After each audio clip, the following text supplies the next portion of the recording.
I can go whenever. Okay.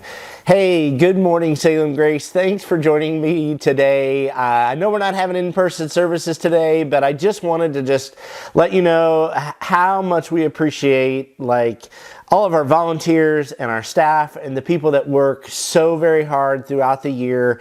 Every day they serve so faithfully. And so we take this time of year just typically to give them a break and hope that you've had a great Christmas and hope you've had time just to connect with your family and friends. I know at the Ice House, we've had a great time just relaxing and connecting with our family and our friends and celebrating the birth of our Savior Jesus.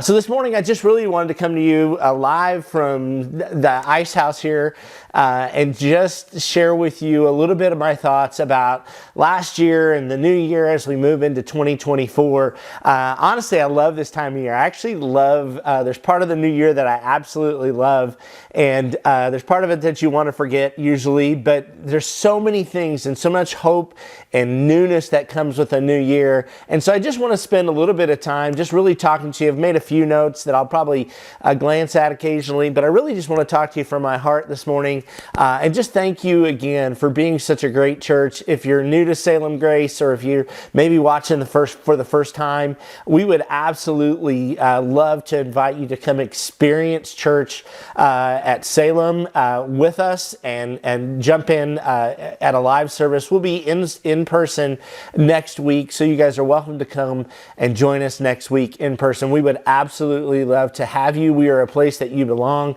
You can come dressed however you want to dress, as long as you dressed in something. We always appreciate when you wear clothes. So I just wanted to talk about a couple of things, and one of the things I just wanted to say too was just thank you for those that have reached out and shared some of your driving tips. I know I've been sharing those over the last several weeks at Christmas, and quite honestly, I think it's maybe some of the best gifts that I've been given. I know that we are making Salem a better place with our driving tips. I don't have one for you today, but maybe in the future we'll see more of that.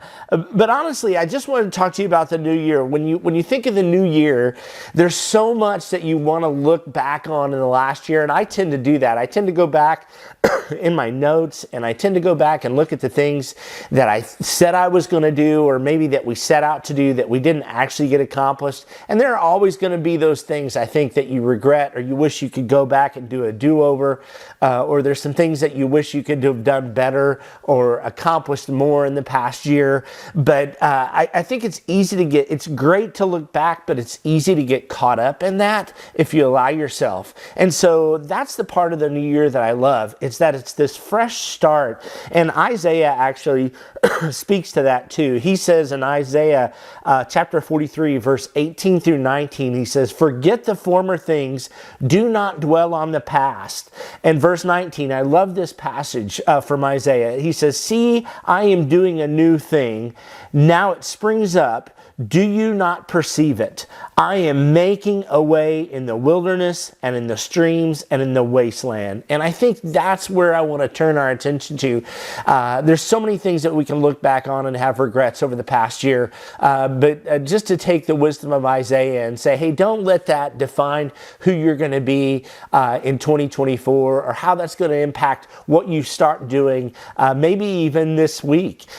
So many great things that are ahead for us. There are so many things that we'd love to forget and other things that we'd like to remember. But I do enjoy looking back. And did I accomplish everything I wanted to last year? No, I didn't. But did I allow God to push me into the uncomfortable? Maybe in a few places, but I could have done a lot better job with that, I think. When I looked back, actually, at the message that I kind of left you guys, or kicked off the year last year with, I challenged you to pray two things. And I don't know if you've been praying those prayers, or if you even remember what those two things are. I'm going to remind you.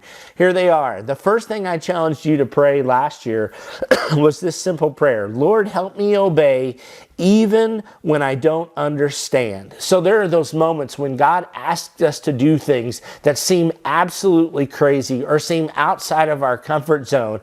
And I asked you to pray that prayer last year. Lord, help me obey even when I don't understand.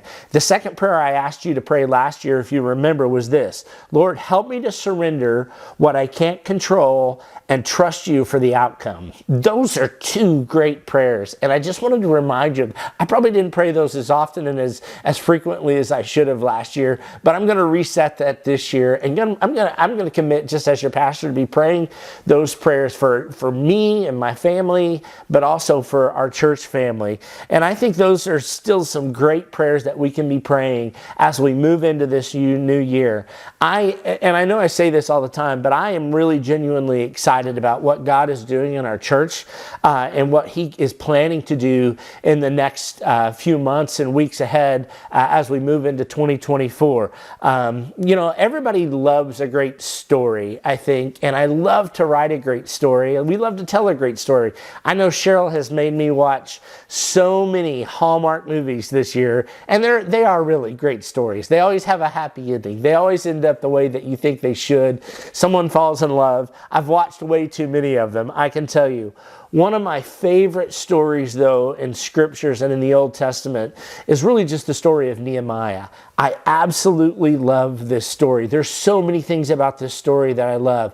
And if you don't know the story of Nehemiah, just let me give you a little bit of background. He was a cupbearer to the king. Jerusalem had been taken over by the Babylonians. Many of them had been captured as slaves, and they were enslaved by the Babylonians for 140 years, until one day Nehemiah felt this urge or this pressure from God to say, hey, somebody needs to do something. Somebody needs to go back to Jerusalem and rebuild the city walls that had been destroyed by the Babylonians. And that's exactly what he did. And if you know the story, it's exactly what they did.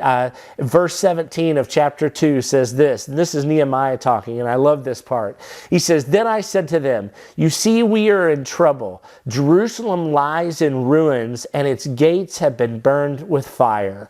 Come, let us rebuild the wall of Jerusalem, and we will no longer be in disgrace. And I love what they say next, because the people that he was talking to, that Nehemiah was addressing, these Israelites and from Jerusalem, here was the reply in verse 18. They replied, let's start rebuilding. So they began this good work. I absolutely love this story for so many reasons. And I would just encourage you to go back and read through Nehemiah. It's a little short book in the Old Testament. It's a great story. There's so many elements of this story that are so cool that God worked through Nehemiah and the people of Jerusalem. But my favorite part of this entire story is in chapter 3. I'm not going to take the time today or this morning to read you the entire chapter 3, namely because there's a lot of names that I have struggled pronouncing in that chapter. But if you read through the chapter 3 of the book of Nehemiah, you will see that people, Jerusalem's everyday people, priests and people who had regular jobs, banded together to rebuild this wall of their city. It was, just go read chapter 3. I'm telling you, it's so cool because it lists all of these people who chipped in. Some guy was building the sheep gate, and some guy was rebuilding the wall, and some guy was building another part of the wall. It's just so cool that they all banded together and took ownership of this city and their community and really work together to build something special and do something amazing, and more importantly, tell a story that is still being told today. And that's the question I want to ask you. How do we tell a story that we want to tell? How do you live a story that you would like to tell, or that you're going to be proud to tell at the end of 2024? And we do this really by fixing our eyes on Jesus.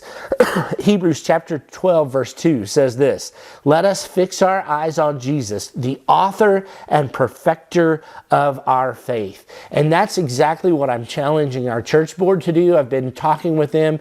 I can tell you just a little bit. Our church board has made some decisions recently to step in and do some things that we've never done before to help guide us and define us in a direction for this next year. I'm excited about what God is going to do at Salem Grace.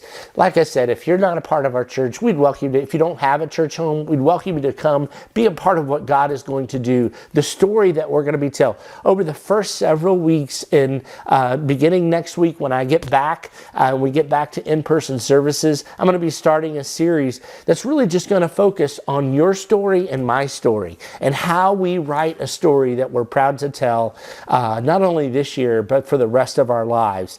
I'm excited about some of the decisions that our church board has made recently that's going to push us in the right directions. They're not necessarily resolutions, but goals and benchmarks that we want to see happen over the course of this year. There's parts of a great story. There's always, when you look at a story, even a story like Nehemiah, there are parts of this story. There's a past. There's mistakes that Jerusalem did and the Israelites made that caused them to be overtaken by the Babylonians. There's always a present, where they are currently now, their city laid in ruin. But then there was a future. There was this direction. There was where we're headed, what we're going to do together, what we're committed to do together.